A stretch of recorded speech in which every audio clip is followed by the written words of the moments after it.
देखिए, मुझे लगता है यूएस इंडिया ट्रेड डील हो, इंडिया यूके ट्रेड डील हो या इंडिया ईयू ट्रेड डील हो, ये तमाम एफटीएस जो है इसमें भारत का काफी फायदा है। जो चिंता के विषय हैं, जैसे कि विपक्ष हमारे से उठा रहे हैं, चाहे वो एग्रीकल्चर को लेके हो, animal husbandry, fisheries, dairy products, उसको लेके हो, मुझे लगता है कि सरकार जब एफडीए डील्स के सारे पेपर वर्क कंप्लीट हो जाए तो आई एम श्योर उस पर एक विस्तृत चर्चा होनी चाहिए संसद में।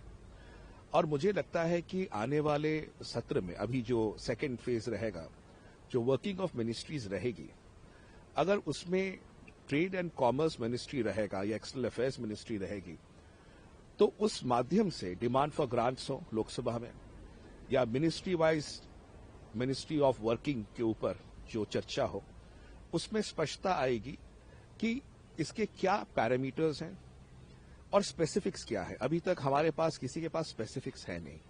हम सब जो चर्चा कर रहे हैं आंकड़ों पर चर्चा कर रहे हैं और एक ओवरऑल थॉट प्रोसेस को लेकर चर्चा कर रहे हैं। तो मुझे लगता है कि एफटीए के ऊपर चर्चा होनी चाहिए, सरकार अपना पक्ष रखे, विपक्ष अपना पक्ष रखे और एक सार्थक चर्चा हो।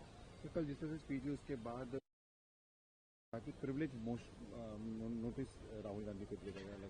देखिए, हम क्योंकि राज्यसभा से है, लोकसभा की किसी भी चीज पे टिप्पणी करना उचित नहीं है, ये औचित्य नहीं है।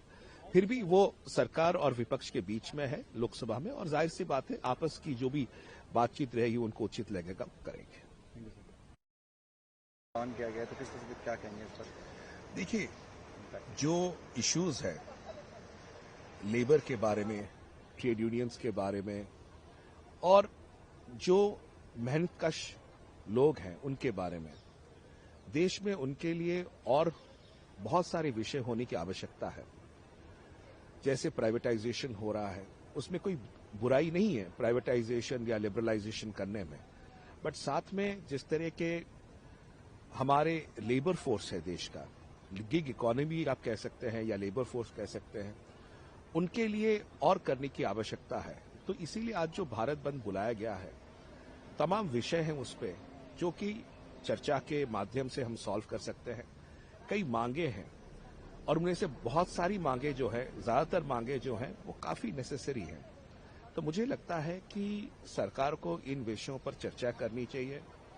जो एजिटेशंस आज हो रहे हैं, जो ऑर्गेनाइजेशंस आज एजिटेशंस कर रहे हैं, वो और सरकार साथ में बैठे और जो भी डिमांड्स हैं, कौन से डिमांड्स को हम इंटरिम में फुलफिल कर सकते हैं, कौन से डिमांड्स को लॉन्ग टर्म में फुलफिल कर सकते हैं, उसको लेके एक सार्थक चर्चा हो, ये जरूरी है। सर, किस तरह का इम्पैक्ट अगर बात की जाए भुवनेश्वर, उड़ीसा, उस तरह क्या किस तरह? उड़ीसा में मैं देख रहा था कि अभी सवेरे रेलवे स्टेशन के पास और कुछ जगहों पर जो है वो नाकाबंदी करके वो एजिटेशन हो रहा है। मेरा बस यही गुजारिश है, जो एसेंशियल सर्विसेज हैं, हेल्थ सर्विसेज हैं, वो कहीं अफेक्टेड ना हो।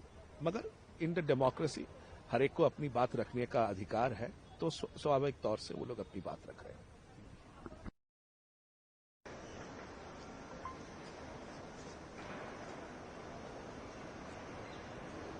सर,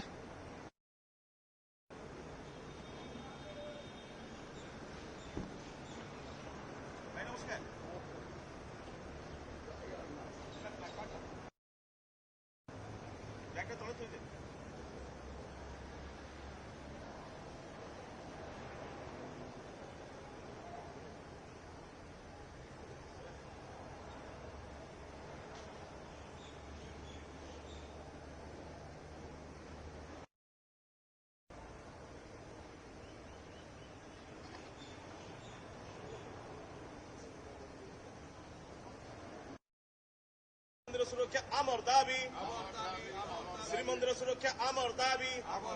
अरे अपराग ओडिशा सरकार इस्तीफा दियो, अरे अपराग ओडिशा सरकार इस्तीफा दियो। अरे ओडिशा रे आईन शृंखला विपर्यस्त, ओडिशा सरकार इस्तीफा दियो, ओडिशा सरकार इस्तीफा दियो।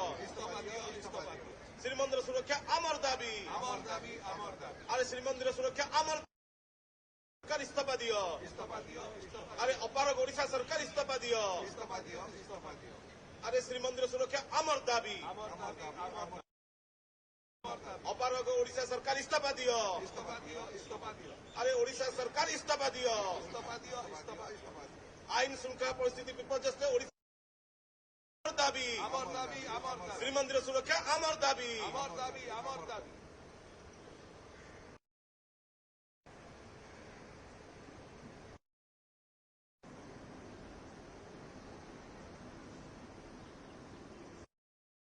जय जगन्नाथ। उड़ीसा में लॉ एंड ऑर्डर सिचुएशन अभी आ गया है। अभी देखिए, मैं आपको बोल देता हूं कि बार बार उड़ीसा में क्राइम हो रहा है। ऐसे कि जो दुर्बृत्त है वो श्री मंदिर को भी बॉम्ब से उड़ा देने के लिए धमकी दिए हैं। और मैं सुभाषिष कुंटिया, राज्यसभा के सांसद, एक सिटिंग एमपी को गोली मार के ओपन सोशल मीडिया में बोलते हैं गोली मार देंगे। तो यहाँ पर एक सांसद सेफ नहीं है। हमारा मंदिर, जो लाखों लोग हर रोज श्री मंदिर जगन्नाथपुरी को दर्शन करने के लिए आए हैं, वो भी सेफ नहीं है। तो हम स्टेट में लॉ एंड ऑर्डर सिचुएशन अभी विपर्यस्त है। इसीलिए केंद्र सरकार से हमारा मांग है वहां पर पारा मिलिट्री टेक ओवर करे और सेफ्टी और सिक्योरिटी के लिए जो डिवोटी आ रहे हैं। आप देखिए, संसद भवन के पास में इतने सिक्योरिटी के पास देश का जो कैपिटल है, तो दिल्ली में वो ब्लास्ट हो जाता है। तो सोचिए, उड़ीसा में जगन्नाथ मंदिर को लाखों लोग आ रहे हैं, तो उनका सेफ्टी एंड सिक्योरिटी चाहिए। और एक सांसद को ओपनली थ्रेट दिया जा रहा है जो गोली मार देंगे। तो इसीलिए उड़ीसा सरकार चलाने में विफल है। उड़ीसा सरकार इस्तीफा देना चाहिए। और जो सरकार लोगों का सुरक्षा नहीं दे पा रहा है, जो सरकार सांसद को सुरक्षा नहीं दे पा रहा है, वैसे ही सरकार, उड़ीसा का सरकार, बीजेपी सरकार उड़ीसा का, वो इस्तीफा देना चाहिए। जय जगन्नाथ। मित्र ने अभी बताया, ये सही है कि उड़ीसा में लॉ एंड ऑर्डर सिचुएशन बड़ी बुरी कंडीशन में। कई रेप हो चुके हैं, दिन धरा के सुबह लॉ एंड ऑर्डर सिचुएशंस हो रहे हैं।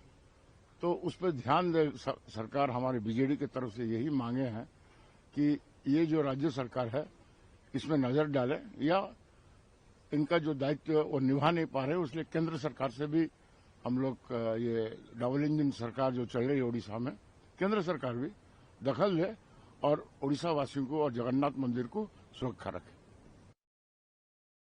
You see, today the Biju Janata Dal honorable members of parliament are protesting before the Gandhi Ji's statue, primarily for two reasons. One, that there have been direct threats on Sri Mandir, Sri Jagannath Temple in Puri. We're demanding protection and security for that. Paramilitary forces need to be deployed. Apart from that, you see the kind of law and order situation deterioration and failure in Odisha. Our honorable member of parliament, sitting member of parliament of Rajya Sabha, Biju Janata Dal, Sri Subhashish Khuntia ji, got direct threat on the social media by specific people saying that he would be shot. We are demanding special protection for him, and special protection must be deployed for him by the central forces and by the state forces to protect his life and his life. The basic question that we want to ask to the government of Odisha, the BJP government in Odisha, why are they so weak and helpless today that the law and order situation has completely been destroyed and collapsed? So therefore, our specific demands are that security must be provided to Sri Mandir, and security must be provided to Honorable MP Sri Subhashish Khuntia ji.